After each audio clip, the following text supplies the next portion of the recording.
Good morning, Mr. Ibrahim Al-Marashi, Director of World Health Organization. Thank you for having us today. My name is Sabrina Baldi. I am the representative of Bolivia in the Pan American Health Organization, which works as the regional office of the Americas for the World Health Organization. And today I'm going to be presenting to you with the following presentation: Bolivia, COVID-19, and the unveiling of a limited reality.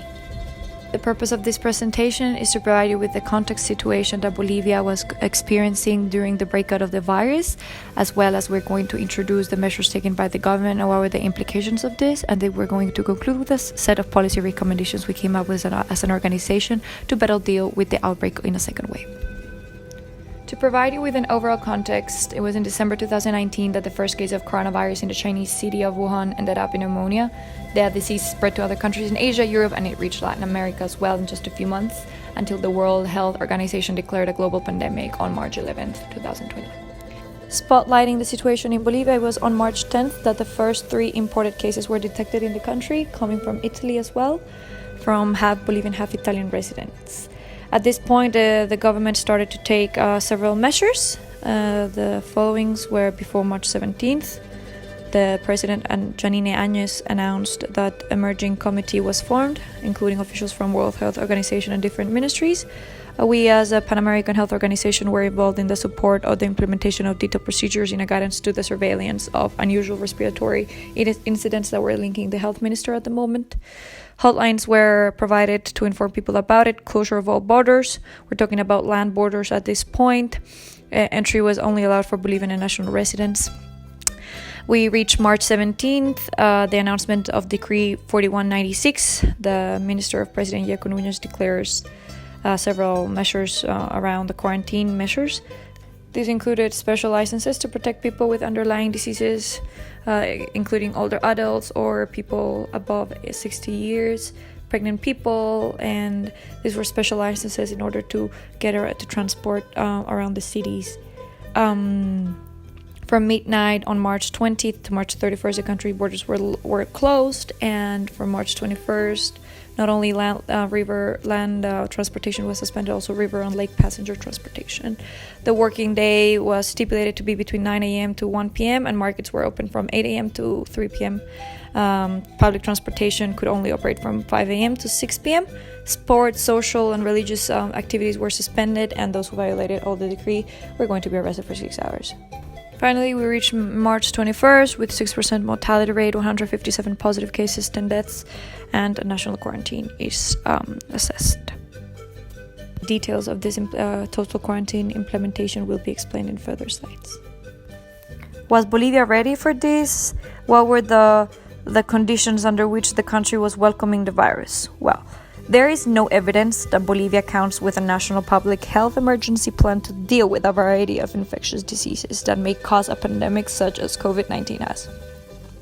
According to data from the Global Health Security Index, the health capacity in clinics, hospitals, and community care centers in Bolivia is significantly poor. The country scores 3.6 compared to 24.4 that is the worldwide average. The country is ranked 102 out of 195 in the index that measures general health capacity. The country is positioned 112 in early detection and reporting for epidemics of potential international concern, 131 in rapid response to and mitigation of the spread of an epidemic and sufficient robust health system to treat the sick and protect health workers, and 97 in commitments to improving national capacity, financing, and adherence to norms. This data comes to census with the alarming reality that Bolivia was facing at the moment the quarantine was established at a national level, March 21st.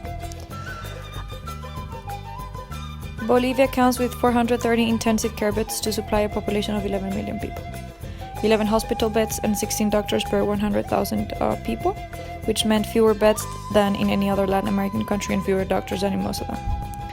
A public and health sector that covered only 35%, which continues to do so, of the demand, and of this total, 60% is in the private sector and 40% in the public sector and social security. Several beds that were identified, especially in the public sector, were not necessarily functional and did not have all the necessary equipment to deal with patients with coronavirus. and even less those requiring intensive care. The scenario was critic, and unfortunately this was expected because in a survey made by Tolosa 2020, of 31 emerging countries surveyed, the most vulnerable country to the impact of the coronavirus epidemic in Latin America was Bolivia.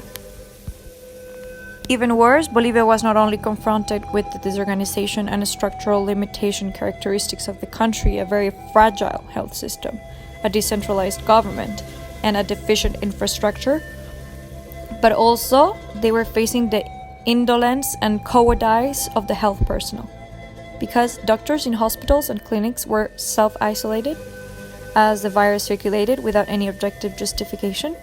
For example, the Association of Intensivists, the doctors that are specialized in the administration of respirators, warned that their members were not going to treat COVID-19 patients because they were not prepared. Private clinics refused to treat this pathology as well. They were arguing the lack of conditions to buy safety equipment. However, this was this was very questioned because this sometimes was very true and sometimes not.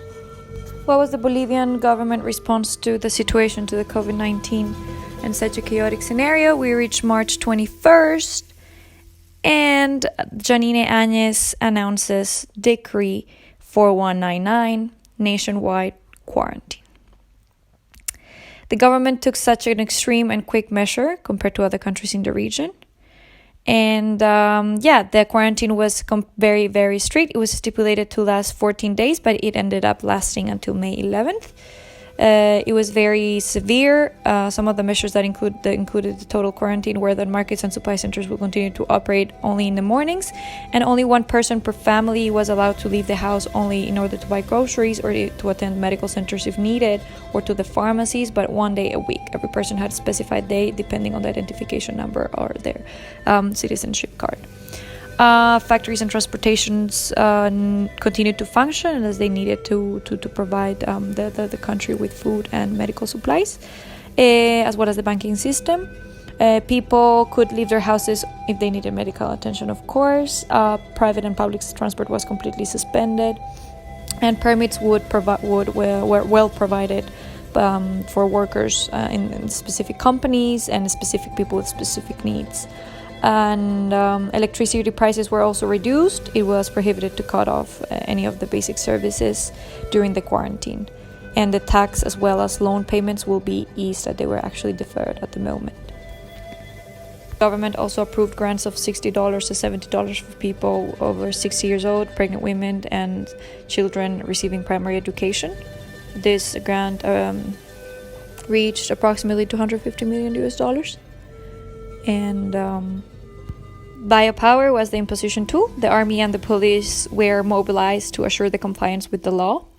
And at this point, we analyzed the quick response, such a very severe and national quarantine, as a response to the pressure cooker that the government was dealing with at a national level, significant limited healthcare infrastructure, and even worse, a negative first response that was experienced on behalf of the medical sector. They were refusing to treat patients. So this was a very chaotic scenario. The total quarantine was the limit and urgent weapon. The government thought that complete isolation could alleviate all of this chaotic scenario the country was experiencing. So what was the impact of total quarantine as a response to COVID-19 in Bolivia? Several ones. However, the most important we considered as an organization were the following. First, the gaps in the health system. In some areas of the country, health systems were still collapsing, linked to the problems including lack of virus testing, a big, massive problem which continues to be one in Bolivia.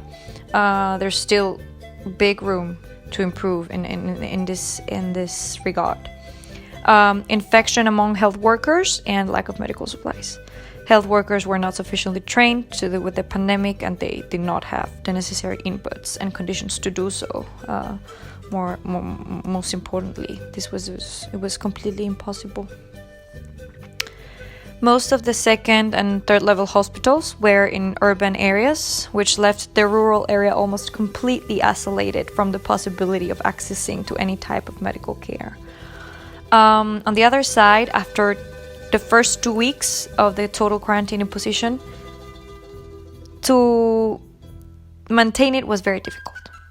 "The government will lock us up and hunger will kill us," was the new slogan of the protest taking place. These people protesting were those families who depended on small businesses for their livelihood, such as those that depended on the selling of goods and any types of services on the streets, most of them belonging to the informal sector. So they lost their sources of income. And what was the other problem linked to this regard? Because these families often lack savings, the necessity was big. They couldn't even buy food.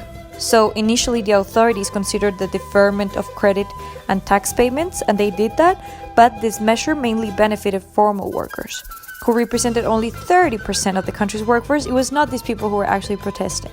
So the informal sector was isolated from any kind of economic bonus offered by the government because they don't apply to this type of help. They don't have a fixed salary. They just don't have health or social insurance coverage. So this was a very big problem for this part of the population. Under the same token, another problem was the attempting to improve the financial support to ensure better compliance with quarantine regulations, but these measures lacked federal space. What does this mean? For the past 4 years, Bolivia had been suffering the fall in prices of raw materials since 2015, the raw materials sold abroad. This caused a high fiscal deficit. In 2019, the deficit represented 8% of gross domestic product, and the state's debt is not excessively high, amounting to just over half of GDP. But the Bolivian economy suffers from a very high dependence of the sale of raw materials, which constitutes more than 90% of its exports. However, there is no doubt that raw materials will lose its value in the context of a serious global recession, such as the one that is expected this year. So, adding up all the factors, it can be anticipated that the country will not have sufficient resources to pay their citizens the sacrifices that they are doing to stop going to work or to stop selling food or any type of services during the epidemics. The policy recommendations that we as an organization are presenting today are the following. First, to guarantee elements of biosecurity urgently to the health personnel to invest in this matter, masks, gloves, and safety boots, and as well as to act upon the provision of transportation systems that can ameliorate the deployment of the medical body to clinics and hospitals, taking into foremost account their safety so they can feel comfortable working and providing their services. Secondly, to train the health personnel to the coronavirus and the corresponding protocols that have been learned throughout the year, to avoid the lack of commitment that the social agency body, that the country had to experience from part of this, on behalf of the social agency body at the beginning of the spread on the first wave. Thirdly, it was recommended to enable, equip, and organize contingency centers in rural areas to prevent the second wave from further marginalizing rural areas from health attention and avoid at all costs depriving them from their basic right, that is the access to health. We believe that this can be better provided with a partnership with Consejo de Salud Rural Andino, which is a non-profit, non-governmental organization that specializes in administering health networks in rural areas, and it is headquartered in La Paz, so logistically this would ameliorate the process. Fourthly, it is recommended to include distribution programs of food and elements of biosecurity for rural families that are located in extreme poverty and in the very impoverished families in suburban and outlying areas. Do not marginalize the help throughout the entire country, geographically speaking, to reach most of the poorest countries in the region. The other suggestion is to increase public investment in health, especially in vaccine research. However, we want to emphasize on our strong suggestion to invest in the testing capacity and monitoring, to establish local warning systems, so that even if the overall situation is under control but a new contagion outbreak emerges, that particular location can be isolated. This can avoid a national total quarantine lockdown. As a final recommendation, we recommend the Bolivian government to defer payments to external banks that are the creditors of the Bolivian state, and with that money manage to incorporate policies to support private companies, as well as marginalized regions, very poor regions, as it has been mentioned that was missing during the first wave. So that was all the set of recommendations that we have provided for you today. As a Bolivian citizen, and a representative of Bolivia in the organization, the Pan American Health Organization, I hopefully we'll see Bolivia more ready to encounter the second wave with the virus. Thank you. We are open to any suggestions and comments, and thank you for having us today.